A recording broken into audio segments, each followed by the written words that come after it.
Airing Out show. What was it like hearing and seeing Rob Halford give the new album, The Covering, his blessing? It was incredible, man. I mean, Rob is one of my biggest influences, believe it or not.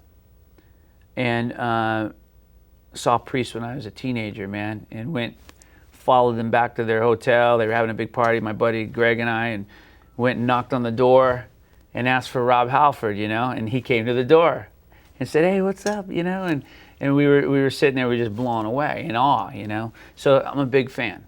Grew up with that and a big influence. It's amazing. I mean, when somebody like that's influenced you so much, one of your peers says that, you know, they give you props and say, "Wow, I think it's great what they did." And I mean, you can't ask for much more than that. And then another thing that happened, a lot of people don't know about, is we actually had the chance. We were playing at a club in Canada, and we used to sound check with Breaking the Law, but we never performed it live. And Rob was in the crowd watching us. He was there. I saw someone that looked like Rob, and I was thinking to myself, man, that looks like Rob Halford. Well, sure enough, it was. So we brought him up on stage, and we did Breaking the Law with Rob, and we have it on video, and we're actually going to put that out eventually. Why do you think most rock stars that have all the fame and adulation end up turning to drugs and alcohol to drown their sorrows when it seems like they have it all? Because it's surface. You have it all on the surface. You don't have it all internally. You know, the fame, the spotlights, the attention. It's only for a season, for a moment, for that hour and a half on stage. But then you go back to your hotel room and you're by yourself. You know? So that's what matters in the end. And you know, what do you have inside? And it's just a shallow, unfortunately, it's a shallow business. It is. He's not a rock star, but what do you think of this Charlie Sheen debacle that's going on right now? Man, I feel for the guy. You know, I'm still trying to figure out if it's a little bit of an act. I think to a degree it is. Really? Yeah. I think he's a little insane, maybe.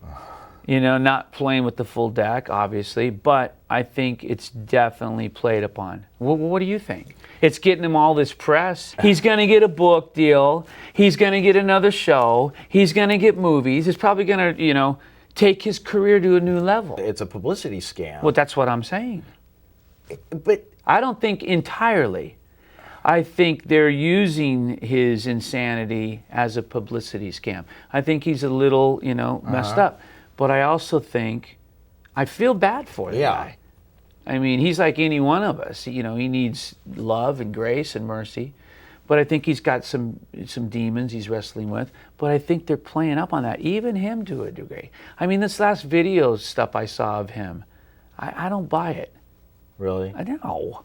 Come on, man. I just feel like it's just it's an act. Okay. That's my opinion. Do you think we're in the last days? I do, personally. I know people have been saying that for years and years and years. But I think if you look around and you can't agree that we are in the last days, well, you're probably living somewhere else. Because with all the stuff that's going on, you know, in the Middle East, with, you know, and I'm not just talking about politically, I'm talking about earthquakes, disasters, and it's just every day, every single day, there's something. And it's escalating. And, you know, the Bible's very clear. It lays all that out, what's going to happen, and it's happening. So how do you explain that? Well, it's coincidence. No, I don't think so. I think that we're definitely in the last days. And it's not a doom or gloom thing. That's the beauty of it. It's nothing to fear.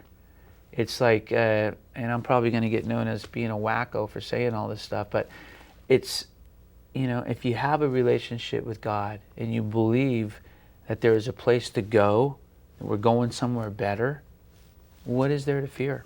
You know, nothing at all. The new song that is on the covering, God, you're saying, God have mercy on us because we know not what we do. Yeah, it's definitely something that I feel often. I go through a month or two of my life and wake up one morning saying, oh my gosh, what did I just do over the past 2 months? You know, that really represents my faith and what I stand for, you know, just caught up in myself and my own life and being nasty or, you know, whatever. And then I realized, man, I feel terrible because that's not what exemplifies who I say I believe in, you know. So that song is a reminder to everyone, you know, forgive us, Lord, we know not what we do, you know.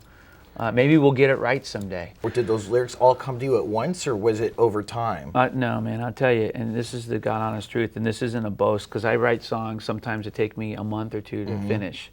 That song, I was lying in bed, the melody da-doo-doo-doo-doo-doo, went off in my head, and I went, ah. And I went downstairs, I got my guitar, and I worked out the chords, and I was really tired because it was late. And I picked up my cell phone and I called my home phone and I recorded that into my machine and went back to bed. Woke up the next morning, worked an hour on the song, kind of arranging it, went and sat at the kitchen island with a cup of coffee and pinned the words in about 15 minutes. Wow. It was just like boom, boom, boom. That song was just a true gift. It was definitely, you know, given to me, and it came very quickly. And I understand that that's going to probably be the direction of the next record. I'd like it to be. I mean, you know, if a year passes and I listen to 2 or 3 new bands or this or that, and we go in a little bit different direction, that could happen.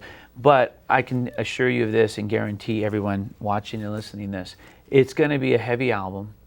It's going to be back to our roots of Sweet. twin guitars, high power vocals, and with the same kind of production on the cover, and we're going to record it at the same place with the same engineer. We're going to stick to the format because I think we got something. We're onto something here. And it's going to be the edgiest record, quite possibly not even a ballad. I mean, we've always had ballads, so I want it to be the heaviest record we've ever done, where people go, oh my gosh, you know, this is the heaviest, best stuff they've ever done. And how cool would that be, you know, 28 years later, to make the best record of our lives? Be pretty awesome. So what advice would you give somebody that is contemplating suicide? I would give that person, a lot of times, anyone that, because I've talked to people who are contemplating suicide and helped them through it, they're thinking of the now. They're not thinking of long term, of what they have to offer and what they can do for themselves, for their friends, their family, for the world. So try to remove yourself from the past and the now and think of the future and the positiveness of that and what you can do for the future. And it's difficult, man. I mean, I've suffered with depression. I've gone through my battles, and it's been really tough to come out of. It's hard. It's really hard. So I'm not taking that lightly. But, you know, there's definitely, we all have so much to give, man. Suicide is definitely, you know, not the way to go, obviously. And it's just a quick out, and you know, you don't need to be contemplating suicide at all. Think of the future.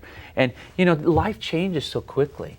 You know, it's like you could be sitting thinking, oh my God, life is over. What do I have to live for?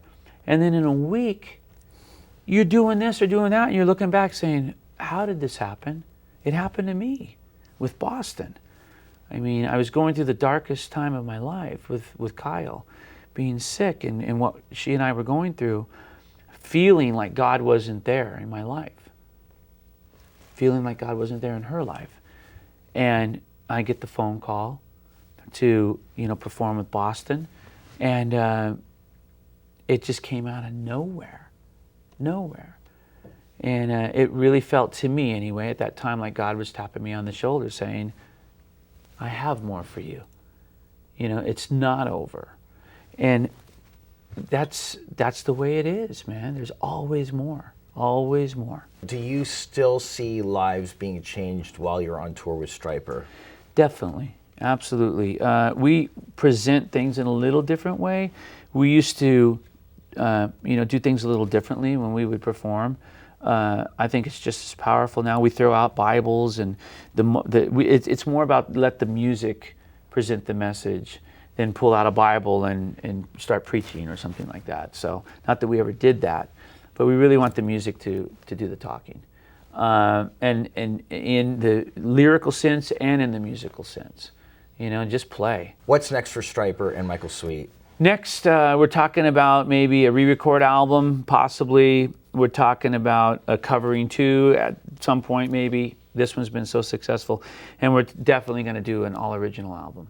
We just don't know when, the time frame. Michael Sweet, I've got a lot of stuff going on, man. I want to do some production, co-writing. I've been going to Nashville. I wrote with Blair Daly and Luke Laird, trying to really get into that, you know, go down that path. I love to write more than anything. Michael Sweet, Dude. Thank you for being on the Blairing Out with Eric Blair show. All right, brother. This is the Blairing Out with Eric Blair show with Michael Sweet of Stryper signing off. The Blairing Out Show.